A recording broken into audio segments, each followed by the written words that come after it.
Okay mga Bisaya, manatag change oil. So nako itudlo sa inyo yung na to ang susian. So adunay oil change indicator. Sa inyong buhaton ninyo medyo blurred man, pero ilong fresh ninyo yung duha. Kini long fresh. Bago Rayatip silon na. Pag nag-blink siya, so ato ka sa select. So select, press ang select. So nyani siya sa oil indicator. Sa inyong buhaton, set nyo na. Pag set, nako nakaset og 6,000, so masit ta og mga 5,000 lang. So select. So ato ta sa 5,000 kilometer. So kini manggod ni silik og 5,000 kilometer. So okay raman, saya ni magsilik ko ni og 6,000. So mas gana ko og 5,000. So pahuman diha. So set.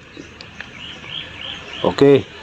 So ang change oil indicator, oil change indicator na gyapon, anyong buhaton na para mawala na siya. I-off ninyo.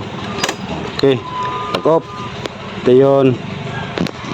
Dayon ilong press nyo ning set, dayon sabay open, no. Okay, maglisod ko na isa. Okay.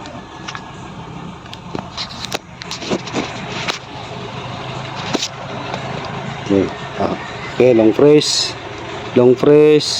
dayon kasi ako sa open na open siya. Ilong press lang, wala na. Inyong buhaton lang ito, ilong press lang na siya. Pag di mawala ang oil change, ilong press lang na siya, dayon sabay open. So mawala na siya, so okay na. So tumpat yun, so ito yung balik. So wala na ang oil change. Ang galing, di ba? Ingon nato lang pagkuwala sa oil change. Kung di siya mawala sa select nimo, sa select mode. So dito ka sa long press, diyan sabay open. Yung na lang kadali. Okay mga kabisaya, in-out ko na may nasabtan. Huwag maayong adlaw ka na itong tanan.